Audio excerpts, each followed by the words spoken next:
먼저 오랫동안 수능을 위해 달려온 우리 친구들 축복합니다. 무엇보다도 결과에 따라서 어떤 친구들은 기뻐하는 친구도 있을 거고, 또 어떤 친구는 왜 이렇게 못 쳤을까 하는 그런 친구가 없기를 바라지만 또 있을 수도 있겠죠. 이미 다 끝난 것이니 낙심할 것도 없고, 그리고 자만할 것도 없다. 중요한 것은 내가 성적이 얼마나 나왔느냐 하는 것도 중요하지만 어떤 사람으로 성장하느냐가 더 소중한 것 같다. 그렇게 말씀을 드립니다. 우리 귀한 우리 고3 수험생들이 이제 청년이 되는데 하나님께서 주신 꿈과 비전을 가지고 잘 자라기를 소망하면서 우리 함께 요엘서 말씀 보겠습니다. 자, 요엘서는요, 우리가 잘 설교를 통해서 듣지 못하는 그 본문 중에 하나죠. 소선지서라 이렇게 불리는 요엘서입니다. 그러나 요엘서 가운데 우리가 그래도 조금 들어본 구절, 그게 오늘 본문이죠, 그죠? 우리가 찬양도 하잖아요. 자녀들은 예언할 것이요, 이 우리 찬양인데, 자, 요엘서를 보면 총 3장으로 구성되어 있습니다. 요엘서 1장은요, 이 요엘이 살던 그 시대에 있었던 일을 말하고 있습니다. 요엘은 요아스라는 왕 때에 남유다에서 활동했던 선지자입니다. 여러분, 요아스 왕이 누구신지 혹시 기억나세요? 열왕기 할 때 우리가 배웠는데, 아달랴라는 이 여인이 왕이 되면서 자기 손자들 다 죽여버렸어요. 왕이 되려고. 근데 그때 마침 자기 고모가 몰래 성전의 예를 숨겨놨어요. 그래서 성전에서 이렇게 살다가 왕이 된 그 친구가 바로 요아스죠. 자, 요아스 왕 때 활동했던 선지자가 요엘인데요. 그때 남유다에 어떤 일이 있었는가 하면 어느 날 맑은 하늘에 갑자기 저 끝에서부터 이 깜깜한 어둠이 쫙 몰려오는 거예요. 사람들이 다 쳐다보는 거예요. 도대체 무슨 일일까? 저기서부터 무슨 깜깜해지는, 오더니만 하늘이 어떻게 돼요? 다 깜깜해져 버렸습니다. 그런데 이 일만 있었던 것이 아니라 또 어떤 일이 있냐면, 저 멀리서 어떤 정말 그 소름 돋는 소리가 쭉 나는 거예요. 여러분, 오늘도 제가 이렇게 제 사무실에 있는데 모기가 이제 거의 없을 쯤 됐는데 모기 한 마리가 제 사무실에 아직 있어요. 그래서 이게 모기가 이렇게 귀 쪽으로 날아오면 앵그리잖아요. 그래서 저는 모기를 잘 이렇게 옛날에 이렇게 손으로 이렇게 잘 못 잡는 사람 중에 하나였어요. 날아가면 그렇게 잘 못 잡겠더라고요. 이렇게 하면 쉬운데 자꾸 이렇게 모기 잡을 때 자꾸 손이 이렇게 되고 해가지고 잘 못 잡았어요. 제가 생각할 때 21세기의 가장 위대한 발명품은 뭐냐? 전기 모기채 같습니다. 옛날에는 다 손으로 잡았잖아요. 파리는 좀 앉아 있어가지고 파리채로 잡는데 모기는 끊임없이 날아다니니까. 그래서 그런 소리가 너무 이렇게 막 소름 끼치고 그런데 이 요엘 시대 때 저 멀리서 정말 소름 돋는 소리, 여러분 곤충 날개 있죠? 한 그 소리가요 귓전을 때리면서 쫙 오는 거예요. 하늘은 깜깜해지고 정말 곤충 날개가 푸드푸드 그는 그 소리 같은 소리가요 사방을 그래서 유다를 다 덮어버리는 거예요. 그 사람들이 도대체 이게 뭐야 싶어서 하늘을 봤더니 어떤 일이 있었는가? 메뚜기 떼가요 하늘을 덮어버렸어요. 그래서 어떻게 됐는가 하면 한두 마리가 아니라 엄청나게 많은 메뚜기 떼가 떼를 지어서 새카맣게 몰려오는 거예요. 그래서 하늘이 깜깜해지고 그 소리가 정말 들으면 막 소름 돋는 소리들로 쫙 날아. 여러분, 그러면 메뚜기 떼가 왜 오겠습니까? 심심해서 유대 땅에 놀러 온 건 아닐 테니까 메뚜기 떼가 쫙 날아와서 농부들이 농사지은 그 농작물들을 다 먹어버렸어요. 여러분, 농사가 전 농사 안 지어봐서 잘 모릅니다만 농부가 농사를 짓잖아요. 땅을 갈고 씨를 뿌리고 물도 주고, 그때는 기계가 없으니까 다 자기 몸으로 했겠죠. 1년 내에 수고한 거예요. 1년 내에. 근데 메뚜기 떼가 쫙 날아와가지고 다 먹고 가버렸어요.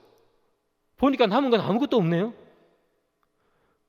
얼마나 심하게 메뚜기 떼가 와가지고요, 그 요엘 시대 때 얼마나 심하게 왔느냐 하면, 여러분 하나님 앞에 제사 드릴 때 우리가 보통 동물을 잡아서 제사를 드리잖아요. 동물을. 그런데 곡식으로도 하나님 앞에 제사를 드릴 수 있었어요.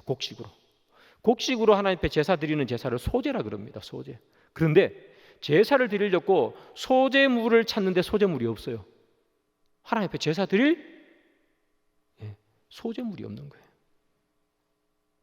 우리가 요즘 헌금을 한다 치면 헌금을 해야 되는데 집에 뭐 주머니 지갑 다 찾아봐도 10원짜리 한 장 없다는 거예요. 여러분 1년 내내 농사 지었는데 하나님 앞에 드릴 소제물도 없으니까 먹을 건 제대로 있겠습니까? 1년 내내 농사 지었는데 기쁨이 아니라 뭐예요? 눈물만 해요. 눈물만. 허탈함. 내가 헛수고했네.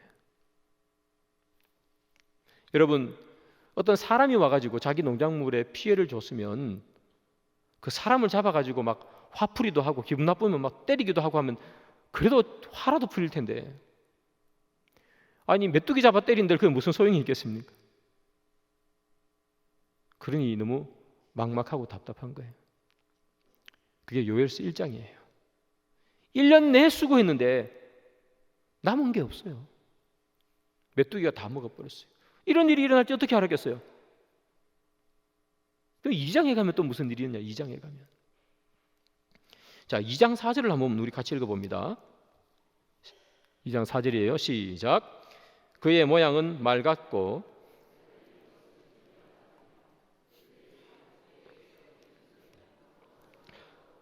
불꽃이 금불을 사르는 소리와도 같으며 강한 군사가 줄을 벌이고 싸우는 것 같으니. 자, 1장은 메뚜기예요. 메뚜기. 2장을 보니까 말이 나오고 기병이 나오고 병거가 나오고 강한 군사가 와요. 군사들이 유대 땅으로 몰려오는 거예요. 쫙 오는 거죠.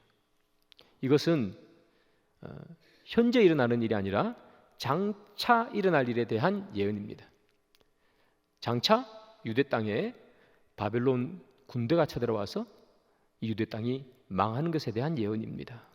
자, 그러면 이 군대가 어떻게 오느냐 한번 보겠습니다. 요엘서 2장 1절 2절이에요. 다 같이 읽습니다. 시작.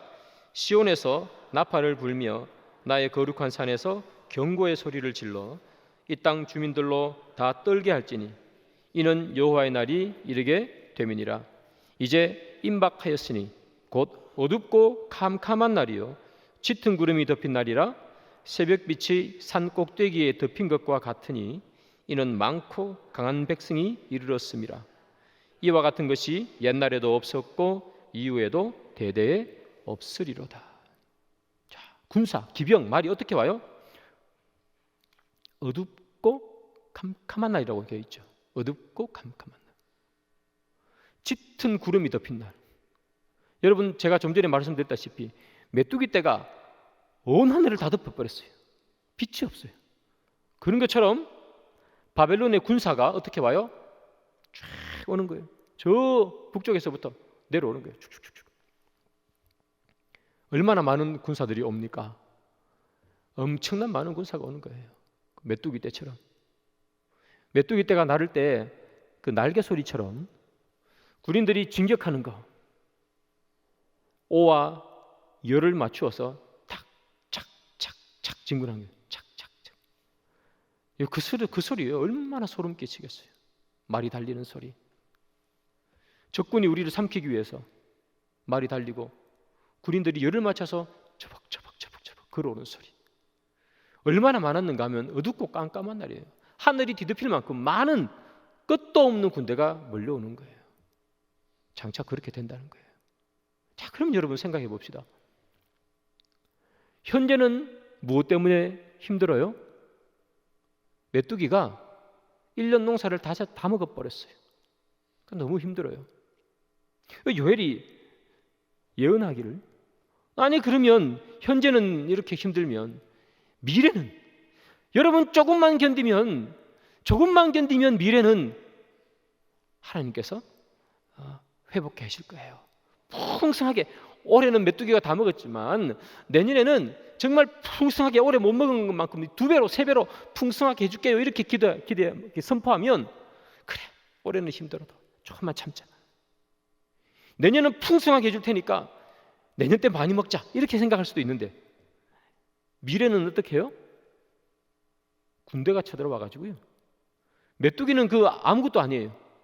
군대가 쳐들어와가지고 집 다 불살라버리고 부인들 다 빼앗아가지고 자기 나라로 데려가 버리고 남자들 다 죽여버리고, 그거 얘기하는 거잖아요. 현재도 암담한데 미래는 더 힘들어요. 여러분, 이런 삶 속에서 이 유대인들은, 여기 나오는 이스라엘 백성들은 어떻게 살아야 됩니까? 현재도 힘들고 미래도 힘든데 어떻게 살아야 돼요? 저는 오늘 본문을 수험 치른 학생들을 위해서 생각해 봤는데 이런 생각이 들었습니다. 시험을 치기 위해서 1년 내내 공부하잖아요. 아침에 일어나가지고 저녁에 늦게 들어와요. 1년 내도록 그렇게 공부하고, 때로 공부 열심히 안 할 수 있을지라도 그 스트레스는 정말 장난이 아니거든요. 그런데 시험을 쳤어요, 어제. 잘 쳤기를 원하지만 또 만약에 못 친 친구들이 있다면, 1년 내내 공부했는데 실수 하나로 어떻게 해요? 메뚜기가 완전 다 먹어버려가지고 농사 망친 것처럼 실수 하나로. 제가 뉴스를 보니까 이번에 고3 시험 치른 친구 가운데 시험 칠 때 가방에 있는 거 이런저런 부정행위 할 만한 걸 있으면 다 이렇게 내야 된대요. 근데 실수로 뭐 한 개 안 내가지고 시험을 못 치른 학생이 있었대요. 그거 얼마나 안타깝습니까? 1년 내내 공부했는데 마치 메뚜기 날라와가지고 다 갉아먹은 것처럼 어디 하소연할 데도 없고, 우리 교회 학생들도 마찬가지입니다. 시험 잘 친 친구도 있을 것이고 못 친 친구도 있겠죠. 못 친 친구도 얼마나 마음이 아파요. 내가 열심히 공부했는데, 이거만 실수를 안 했으면, 이것만 내가 잘못 봤으면, 그런 거잖아요. 열심히 공부했는데 실수 하나로 문제 하나 틀리는 거예요. 저는 사실 잘 몰랐는데 작년에 저희 아이가 고3이었잖아요. 문제 하나로요 갈 수 있는 학교가 달라져요. 저는 워낙 공부를 못해서 상관이 없었는데 요즘은요 그렇더라고요. 문제 1개, 2개를 더 맞고 틀리냐에 따라서 갈 수 있는 학교가 달라집니다. 얼마나 안타깝겠어요. 여러분, 잘 친 학생이든 못 친 학생이든 또 미래는 답답해요. 이제 시험 치는 게 수능이 끝이 아니고 원서를 내야 되잖아요. 학교에 어떤 학교에 가야 되나, 막 이렇게 정보를 가지고 찾고 막 그런다고요. 인터넷에 가면 막 이렇게 비교해 주는 데도 있고 막 그러거든요. 계속 거기 들어가서 막 보고 그래요. 그래서 갈 수 있는 학교 이렇게 내죠. 그리고 그 합격을 기다리는 그 순간까지 얼마나 답답한지 알 수가 없어요. 미래에 대한 불안감, 내가 가고 싶은 학교에 가야 될 텐데 혹 떨어지면 어떡하지? 그 불안감. 근데 여러분, 우리 고3 아이들뿐만 아니라 우리 여기 있는 청년들도 어른들도 마찬가지입니다.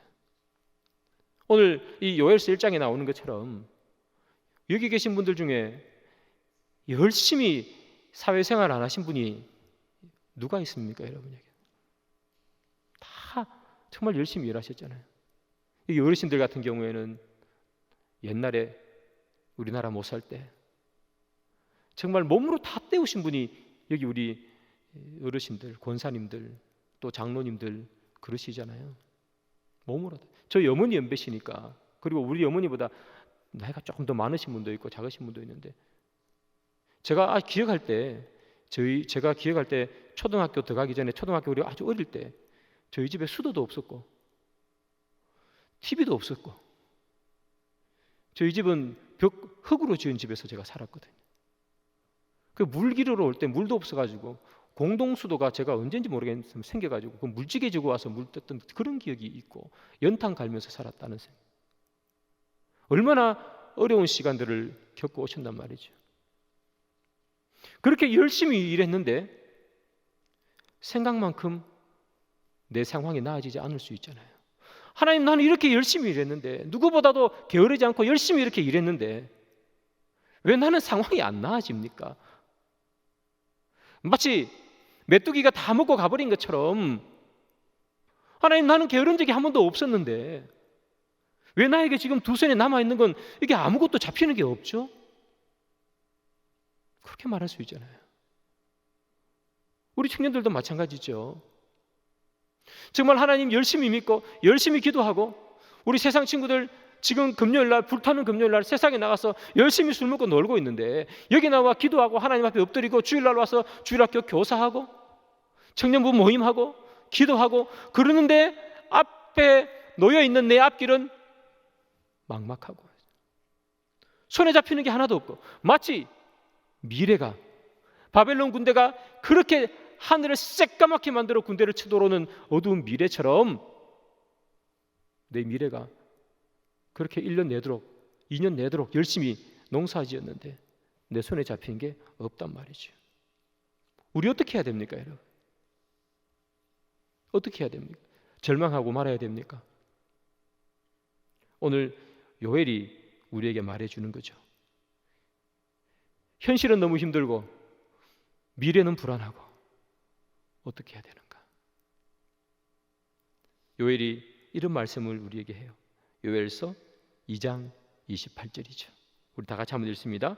시작. 그 후에 내가 내 영을 만민에게 부어주리니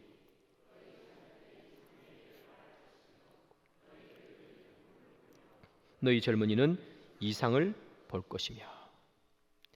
현재의 어려움과 미래의 두려움, 현재의 안타까움들, 그 마음을 가지고 있던 요엘이 한 말씀이에요. 뭐라고 얘기하느냐? 하나님께서 내가 내 영을 만민에게 부어주리니. 그때 어떤 일이 나느냐? 자녀들이 장래일을 바라고, 늙은이는 꿈을 꾸고 젊은이는 이상을 볼 것이다. 여러분, 제가 28절만 기록했지 29절에 보면 내 영을 남종과 여종에게 부어줄 것이다. 여러분, 남종과 여종은 그 사회의 가장 낮은 계층을 말하죠.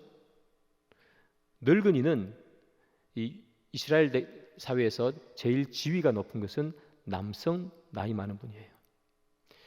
가장 지위가 낮은 사람부터 어른에게 이르기까지, 그리고 아이들과 젊은이에 이르기까지 모든 이스라엘 백성들이죠.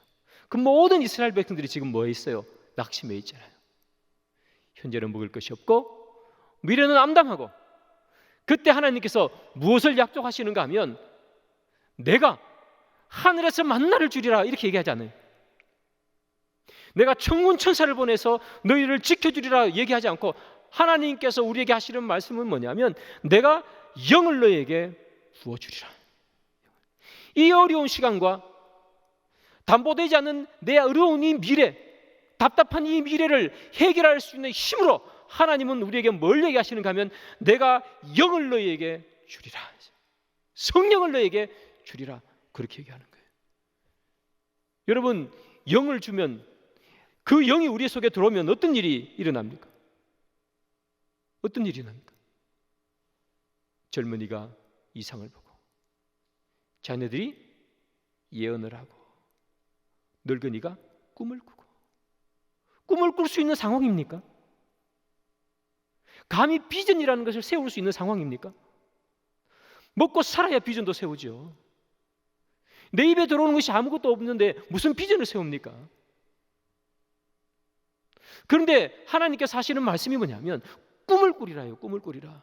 오늘 당장 먹고 살 것이 없는데 꿈을 꾸겠다고 얘기하는 거예요.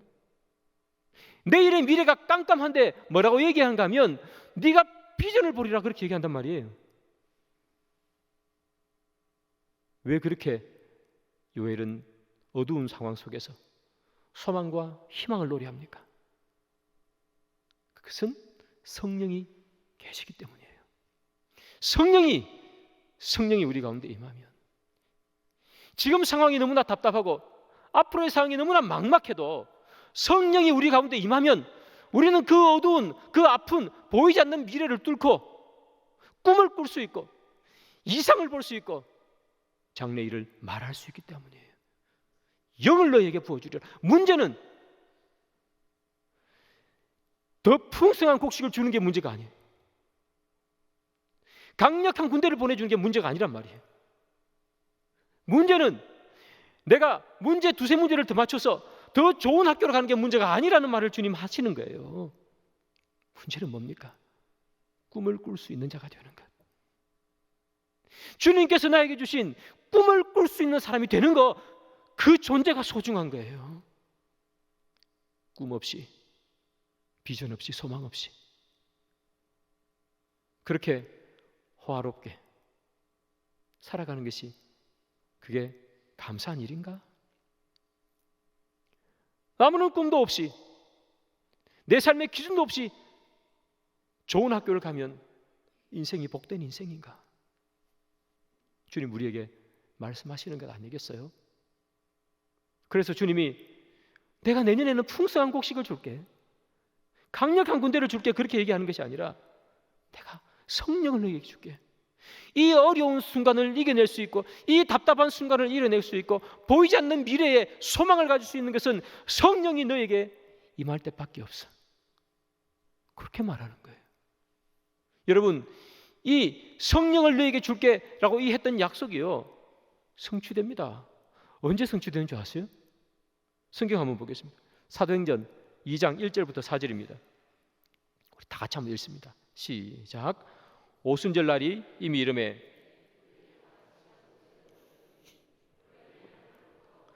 강한 바람 같은 소리가 있어 그들이 앉은 온 집에 가득하며 마치 불의 혀처럼 갈라지는 것들이 그들에게 보여 각 사람 위에 하나씩 임하여 있더니 그들이 다 성령의 충만함을 받고 성령이 말하게 하심을 따라 다른 언어들로 말하기를 시작하니라.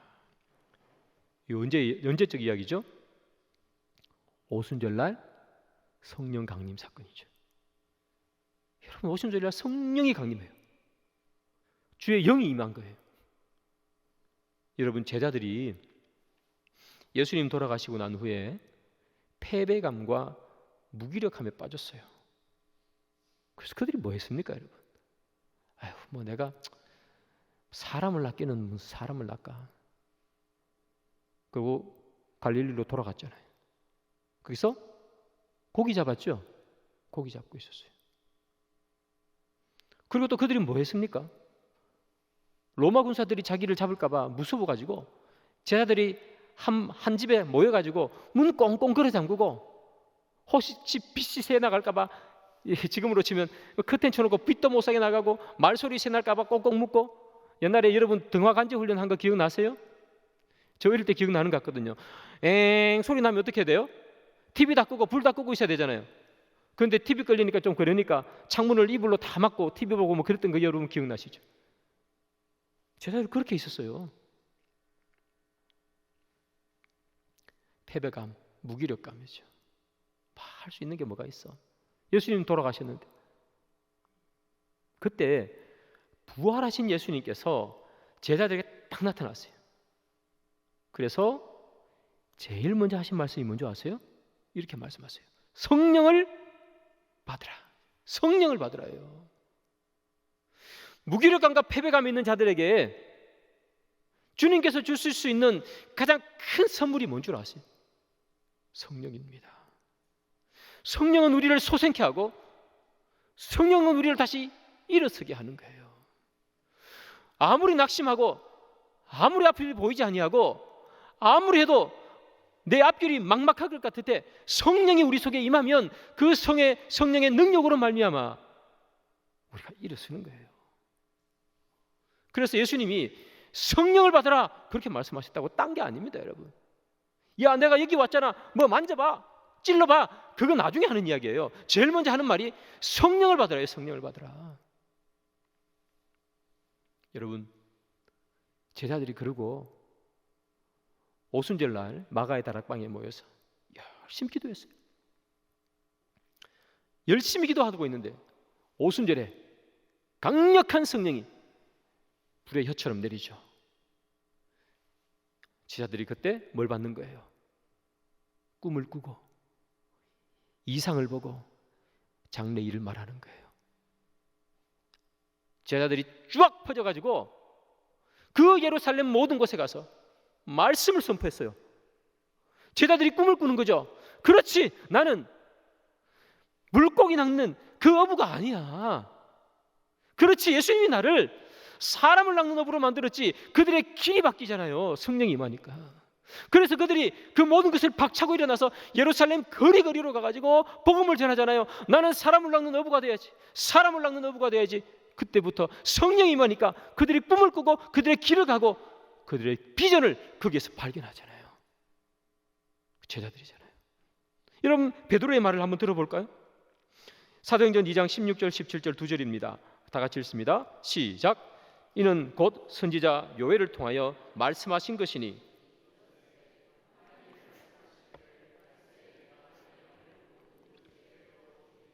너희의 자녀들은 예언할 것이요 너희의 젊은이들은 환상을 보고 너희의 늙은이들은 꿈을 꾸리라. 이 베드로예요, 베드로. 이거 자기 신앙 고백입니다, 여러분. 베드로가 언제 꿈을 꿨어요? 고기 잡고 있었지. 베드로가 언제 환상을 봤어요? 언제 이상을 보고 언제 예언을 했어요? 그 좁은 방에 모여가지고 덜덜덜 떨면서 있었잖아요. 무슨 환상입니까? 무슨 꿈입니까, 여러분? 무슨 예언이에요? 그런데 오순절날 성령이 임하니까 두려움도 사라지고 무기력감도 사라지고 성령이 그 안에서 주체할 수 없이 이 베드로를 만드니 베드로뿐만 아니라 나머지 12제자 마찬가지죠. 가룟 유다 빼고 이 11제자가 이 마음속에 뜨거움을 주체할 수가 없는 거예요. 로마 병사들 있기나 말거나 거리로 뛰어나가지고 복음을 전하잖아요. 나는 원래 패배감에 사로잡혀 있었던 사람입니다.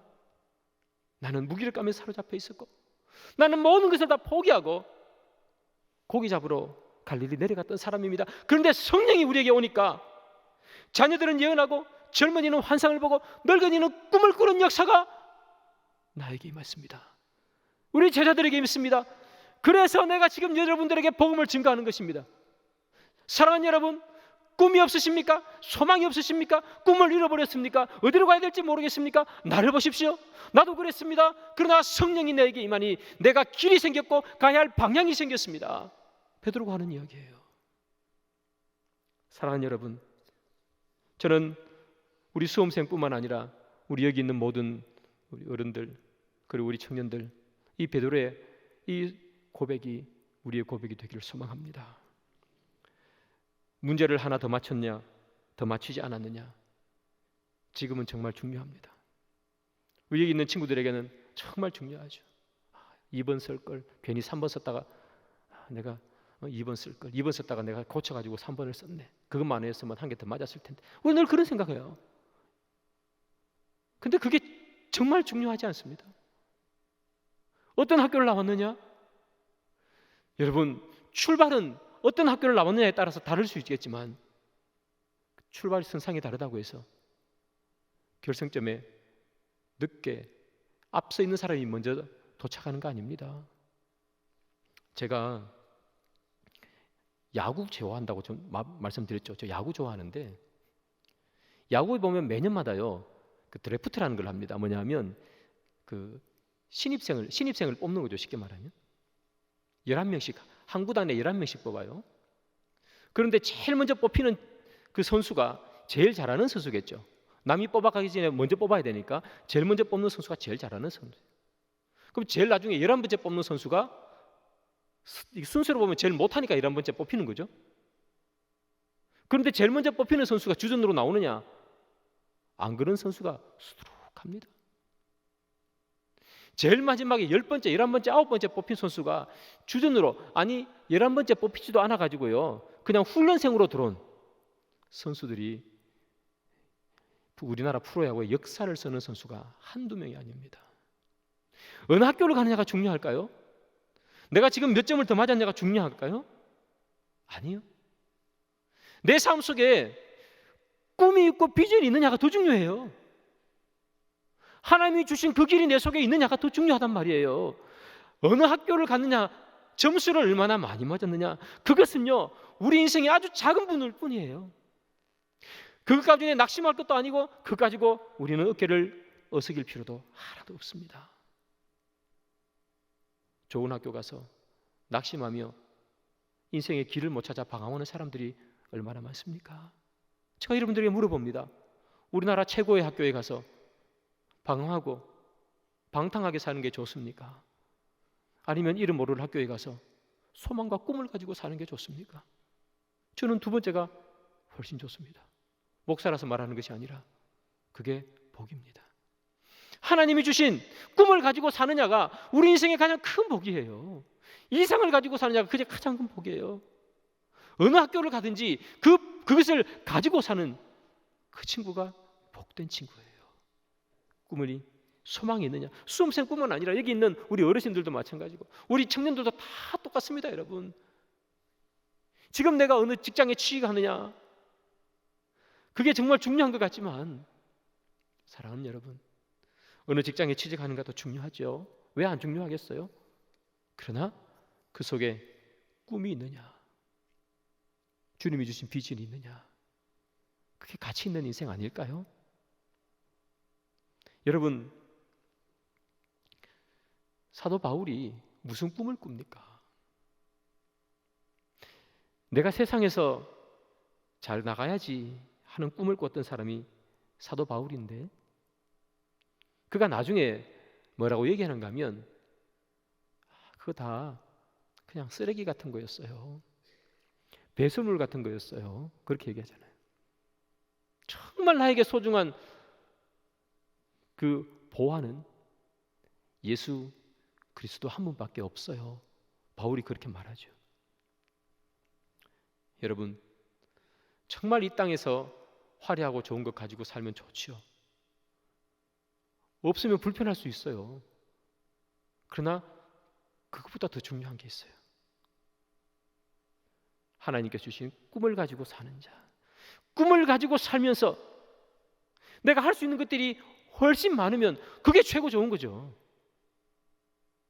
사랑하는 여러분, 주님께서 주시는 꿈과 비전을 꼭 가지길 바랍니다. 그거 없이 걸어가는 인생은 참 허무한 인생입니다. 우리 인생이 몇 년을 삽니까, 여러분? 저도 그런 생각이 들어요. 제가 지금 우리나라 나이로 53인데 아직까지 언제적 기억이 나는가 하면 태어날 때 기억이 나요. 웃으셔야 되는데 제가 제일 오래된 기억은 이건 진짜인데 언제적 기억이냐면 이건 가짜 기억일 수 있어요.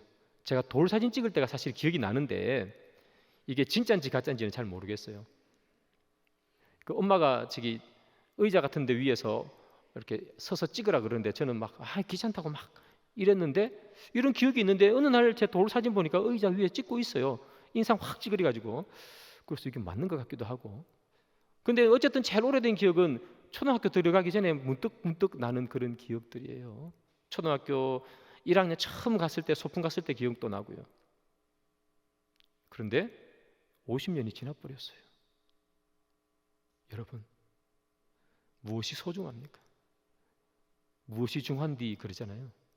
무엇이 소중해요? 우리의 인생에 화려한 것도 좋고 아름다운 것도 좋은데 주님의 꿈이 없으면 얼마나 허무한 인생이에요. 나중에 시간이 훌쩍 지나서 진짜 하나님 앞에 다가갔을 때에 갈 때가 다 돼갈 때, 내가 아무런 꿈이 없이, 주님이 주신 비전 없이 그냥 대충대충 인생을 살았던 인생이 얼마나 슬퍼요. 그런데 그때 하나님 주신 꿈 하나 가지고 살아왔던 인생이 있다면 여러분 어떤 인생 선택하실래요? 사랑하는 여러분, 말씀의 결론을 맺습니다. 이사야가 한 말씀이 있어요. 이사야서 61장 1절이에요. 우리 한번 같이 읽어보겠습니다. 시작. 주여 영이 내게 내리셨으니